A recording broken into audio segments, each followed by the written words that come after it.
Hi there, my name is Hunter Brown and I will be presenting my case profile on my client, Sarah Lockhart. The delivery of the exercise program was a 6-week intervention where in the first week, the exercise scientist met and underwent an initial consult where they conducted motivational interviewing to get to know and understand their client. The consult consisted of learning about the client, learning how they lived their life, and what they wanted to achieve in the gym. After collecting some initial data regarding the client about their day-to-day life, how active they are, and what they want to achieve slash what are their goals in the gym, they moved on to some baseline testing. This baseline testing would give an indication on their current abilities and where some focus may be needed. From this, over the next 4 weeks, an evidence-based exercise program was written and undergone with the client, finishing with a final testing week in the final week, reassessing some of the tests along with some more curated towards the client.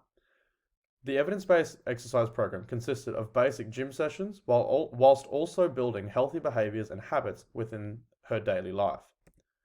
The client for my case conference was Sarah Lockhart. Sarah is a 19-year-old female who is studying a bachelor's degree of sport and exercise science, full-time at ACU.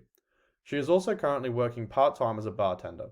Sarah is 1.6 meters tall with a weight of 62.5 kilograms. Her BMI was 24.41. Her resting heart rate was 64 beats per minute, and resting blood pressure was 122/80. Based on all of these initial measures, Sarah can be seen as a healthy young adult with no current diseases or illness. As an exercise scientist, this client falls into the scope of practice, and the 6-week intervention could begin. Sarah does have some experience in the gym as she has been going on and off for the last 2 years. As life has currently gotten in the way, she has not been able to consistently go to the gym and is hoping this intervention will help remedy that. She was going to the gym a couple times a week, but was inconsistent as she became busy with school and work. She also made walking her dog almost every afternoon a priority. She also mentioned that she is happy to commit to 2 to 3 gym sessions a week, along with walking her dog. Sarah has been thinking about this for around 2 months and has rated this a 9 out of 10 on importance to her. During the initial consult, Sarah explained that her goals were to become more consistent in the gym and commit to gaining overall strength and size. She also wanted to place an emphasis on building up her upper body. As a short-term goal to reach as soon as possible, she wanted to improve her consistency, and as a long-term goal over 2 to 3 months, she wants to improve her overall strength and size, building muscle. The only thing stopping her from reaching these goals by herself is the fear of committing to it and the fear of reaching out for help. To address these goals, exercise plays a vital role. To help build size and strength, Sarah has to go to the gym consistently, which is also one of her goals. By partaking in this intervention, Sarah is overcoming the fear of reaching out for help. By doing this and building a quality relationship with the exercise scientist, Sarah will become more comfortable and at ease with going to the gym. Furthermore, by exercising consistently, she will release chemicals such as endorphins and serotonin, which will help improve her mood, making her a more confident person and enjoy committing herself to the gym even more. During the initial consult, multiple tests were done to gauge the client's current ability level and how the program was going to be written. It began with taking the client's height and weight. Sarah stood at 160 centimeters tall and weighed 62.5 kilograms, which puts her in the ideal weight range for her height. Next, her body mass index, or BMI, was taken, which resulted in a 24.41 kilograms per meter squared. This result placed her in the healthy category. Next, her resting heart rate was taken, which was 64 beats per minute. This result placed her in the normal range for women. Additionally, her resting blood pressure was taken, which was 122/80, again placing her in the normal range. After all the resting data was collected, the exercise tests could begin. The tests were split into an upper limb test, lower limb test, a core test, a flexibility test, and a cardiovascular test. The upper limb test was a push-up test where Sarah scored 35 reps. This score placed her in the excellent category. Next was the lower limb test, which was a bodyweight squat test where Sarah scored 43 reps. This score placed her in the good category. Next was the test, which was the core test, which was a plank test for maximum time. Sarah scored 2 minutes and 22 seconds, placing her in the above average category. Next was a flexibility test, which was a sit and reach. Sarah scored a 42.5 centimeters, which placed her in the excellent category. Finally, the cardio test, which was a Queen's College step test, where Sarah ended with a score of 46 milliliters per kilogram per minute. This result placed her in the average category. From this testing, none of these results were surprising, as she does have a background in exercise and going to the gym. She mentioned that she was still trying to make time for the gym, so she is still maintaining her strength and walking her dog often to maintain that cardiovascular score. Once the exercise program was complete, more testings were done again to see if the program was implemented correctly and to see any improvement in the client throughout the program. Sarah made it evident that she was looking to build size and strength. Due to this, some of the testings were changed from the first week to target this. The upper limb test was changed from a push-up test to a 3-rep max bench press. This was to give Sarah a more definitive number to see her upper body strength.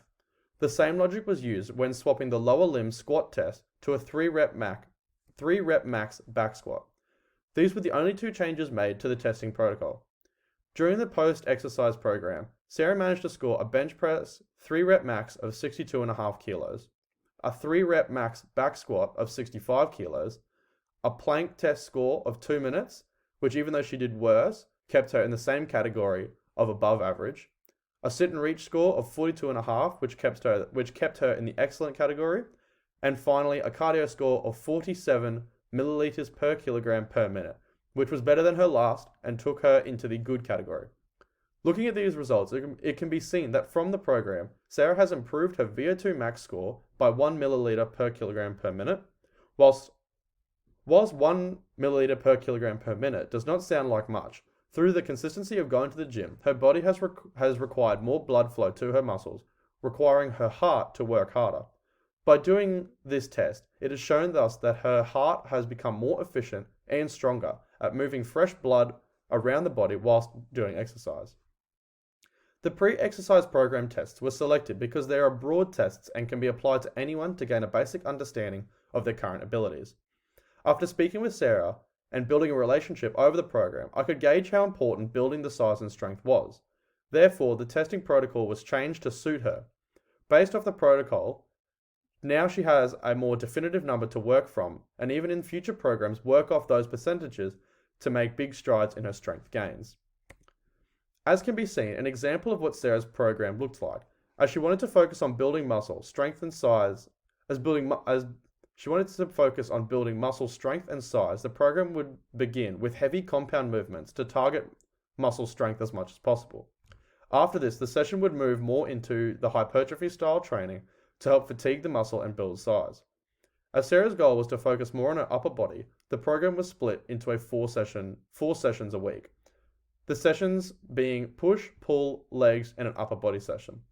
Whilst the exercises here are not advanced in any way, it was evident very quickly that Sarah was comfortable performing all exercises. And as my role as the exercise scientist very quickly went from trying to coach the movements to try and get the most out of Sarah. As she was trying to build strength, it was required of her to lift heavy weight, and as the professional, I was required to progress my coaching style and push her as much as possible. Along with the exercise program, some healthy behaviors were formed to help enhance not only Sarah's performance, but also her quality of life. It was prescribed to her to try and get 7 to 9 hours of sleep a night. This has numerous benefits such as muscle recovery, protein synthesis, and improving her overall mood by feeling well rested. This was to help her wake up feeling refreshed and ready for the gym every day. When looking back and revising on the 6-week intervention, there are a few elements I would improve upon and develop further. One attribute and skill would be the initial tests. The initial tests I chose were very basic and somewhat aligned with my client's goals. This was rectified during the post-exercise program testing. However, if this was to be done from the start, there would be much more conclusive evidence as to how the client performed during the program, and if the program was effective in building size and strength for them. Having a larger catalogue of various different tests for all different goals is something I will improve on, so that if any client with any goals comes to see me as an exercise scientist, I will be able to prescribe a meaningful and worthwhile test. On this slide here, I have the various references from the research I conducted to find the normative values and to back up my decisions. I had quite a good base of knowledge of the norms and categories for my client. However, I was unaware of how high up the scale my client was. From this research, I now have a more informed understanding of normative values and can take this knowledge into further case profiles.